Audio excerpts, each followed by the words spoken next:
Chers auditeurs, bonsoir et bienvenue pour cette nouvelle émission de Parole à notre évêque sur RCF Limousin. Je suis avec Monseigneur Pierre-Antoine Bozo, évêque de notre diocèse, qui est avec nous pour faire un retour sur l'actualité. Bonsoir Monseigneur. Bonsoir Marie-Flore.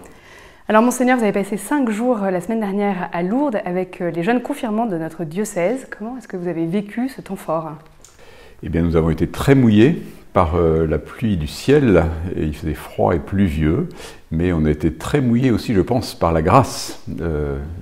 Charles Péguy parle des gens qui ne mouillent pas à la grâce. Eh bien, je crois que les jeunes ont mouillé à la grâce, c'est-à-dire qu'ils ont été réceptifs à tout ce qui leur était proposé. Beaucoup découvraient Lourdes, c'était donc des collégiens et quelques lycéens de l'aumônerie de l'enseignement public, de l'enseignement catholique. Certains se préparaient à la confirmation, d'autres au baptême, d'autres ni l'un ni l'autre, mais étaient là en pèlerinage. Donc c'est une petite centaine de jeunes de notre diocèse et puis une vingtaine de pèlerins plus âgés des paroisses du diocèse qui étaient là, avec quelques prêtres. Et Lourdes est vraiment toujours un temps béni, quelle que soit la météo, parce que, évidemment, c'est le message de Marie, c'est sa proximité. Et puis c'est cette dimension internationale on sent qu'il y a une vraie renaissance. Les chapelains, les hôteliers sont contents parce que les pèlerinages recommencent à gagner des effectifs alors qu'ils avaient du mal à se remettre de la période de Covid. Et en particulier, en ce moment, en même temps que nous, il y avait HCPT, c'est Handicapped Children Pilgrimage Trust. C'est un très gros pèlerinage pour enfants handicapés du monde entier, mais très anglo-saxon, très joyeux. Ils étaient tous déguisés en permanence, donc il y avait une ambiance très festive. Et puis cette place des plus petits, des personnes malades, handicapées au premier rang, ça marque les jeunes. Voilà. Donc je crois que c'était un temps béni vraiment pour eux de chemin de foi. C'est beau qu'il y a dans notre diocèse, mais dans l'Église en France, on constate qu'il y a de plus en plus de jeunes adolescents qui demandent le baptême, venant de familles de tradition pas du tout chrétienne, pour des raisons qui nous dépassent un peu. Je ne sais pas si c'est les réseaux qui ont une bonne influence, parfois ça marche aussi dans ce sens-là, mais en tout cas c'était heureux de les voir avec des jeunes un peu plus engagés déjà et ayant davantage de culture chrétienne, tous cherchant ensemble.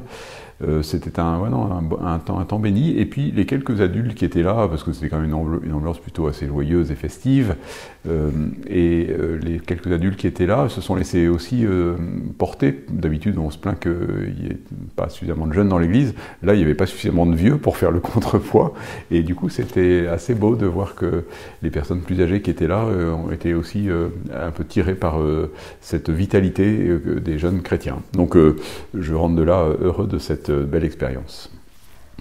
Alors samedi dernier, vous avez assisté à la reconnaissance des reliques de Saint Martial, Saint Loup, Saint Aurélien.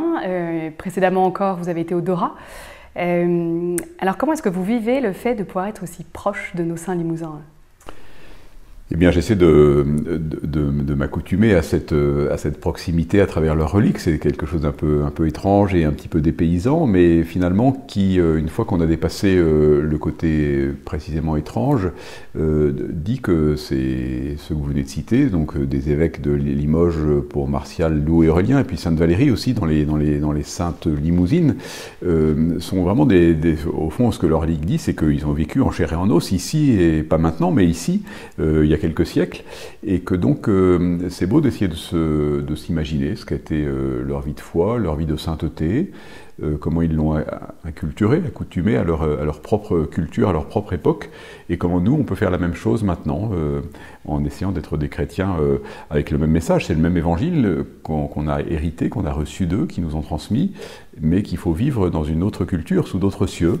Et donc c'est pour moi un beau travail à la fois de fidélité, de continuité, d'inscription dans cette longue tradition, non seulement des ostensions, mais de la sainteté ici, puis de l'évangile vécu dans cette région limousine, mais aussi d'adaptation. Voilà, on ne fait pas c'est pas un héritage inerte qu'on transmettrait sans le toucher. C'est quelque chose qu'à chaque génération, on intègre, on transforme, on personnalise pour le transmettre renouvelé d'une certaine manière et adapté à chaque époque, à la génération suivante. C'est comme ça que j'essaie de vivre ce très beau temps, ces temps très solennels et très forts des ostensions limousines, et spécialement des grandes ostensions de Limoges. Alors, samedi prochain, 22 avril, vous allez participer aux portes ouvertes du centre spirituel Notre-Dame du Moulin en Creuse. Pouvez-vous nous donner un peu des nouvelles de ce beau projet ? Alors c'est un projet qui date de longtemps, hein. On a hérité d'une association, Notre-Dame du Moulin, et donc d'un projet qui a été pris en charge par des bénévoles avec beaucoup de générosité depuis maintenant une bonne dizaine d'années, avec un travail patient qui a été fait pour remettre un peu ce lieu en état.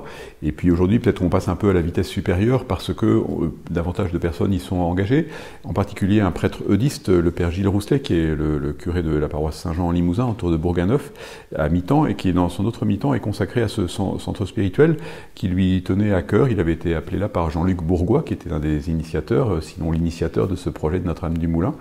Et puis se sont joints aussi à Notre-Dame du Moulin une petite communauté de femmes consacrées, de laïcs consacrés.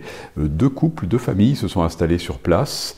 Donc ça donne un peu maintenant de vitalité, et puis du coup l'association se structure davantage pour être, puisque le diocèse y est impliqué davantage, ça nous donne une exigence de mise aux normes, puisque nous sommes un établissement recevant du public, donc il faut peu à peu adapter, faire des travaux, et puis essayer de, surtout tout ça est au service d'un projet d'évangélisation, de centre spirituel, dans un très beau cadre naturel, avec la présence de la Vierge Marie au centre, dans une boucle de la Creuse, donc c'est un lieu très attachant, très attirant, mais dans lequel il y a encore beaucoup, qui est vraiment en construction, disons.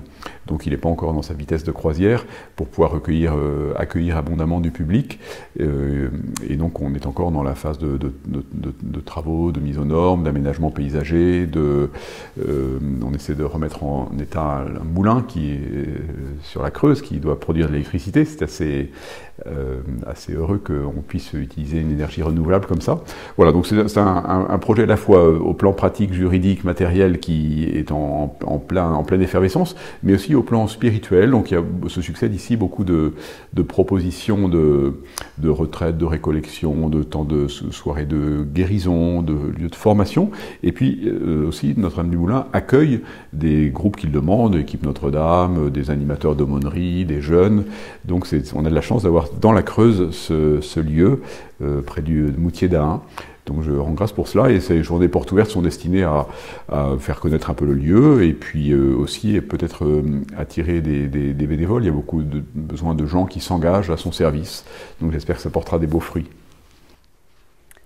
La semaine prochaine, une semaine provinciale et missionnaire est organisée dans notre diocèse. 5 prêtres donc, de notre province vont venir à la rencontre des familles, des jeunes ou même des personnes plus fragiles, plus âgées. Alors qu'est-ce que vous attendez de cette mission ?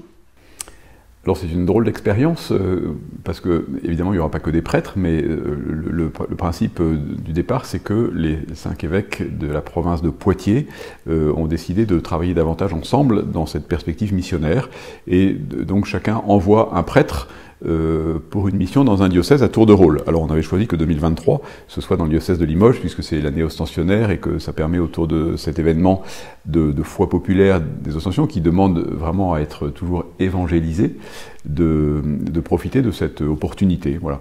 Donc ces 5 prêtres se sont rencontrés à plusieurs reprises, ont préparé avec le père Morin, le vicaire général, sous la houlette de Jean-Baptiste Tison, le père Jean-Baptiste Tison, qui est un prêtre qui habite au Carmel, à l'ancien Carmel du Dora.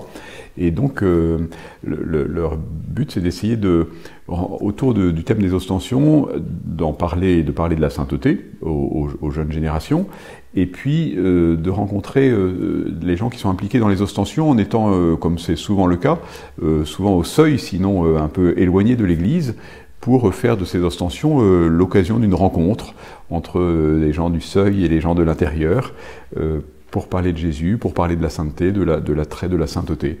Donc il y a 5 jours de mission. Alors ils vont intervenir dans des écoles, ils vont intervenir auprès de confréries, auprès de comités ostensionnaires, et puis eux-mêmes découvrir un peu. Donc c'est à la fois un temps joyeux, fraternel, de vie sacerdotale, ça permet à des prêtres de différents diocèses de collaborer. Et puis les évêques sont invités aussi à venir passer une journée, enfin un bout de journée pour symboliquement marquer cette dimension provinciale, ce travail commun. Enfin, les 5 diocèses de la province, nous avons le désir ensemble d'évangéliser, et voilà, une semaine par an, on le fait en envoyant des prêtres dans un des diocèses. Donc je suis certain que ça portera des beaux fruits, mais là aussi c'est un peu expérimental, donc il faudra faire un petit reportage après coup pour voir ce que ça a apporté comme fruit. Merci Monseigneur pour ce temps d'échange. Chers auditeurs, je vous souhaite une très bonne soirée avec le programme de RCF.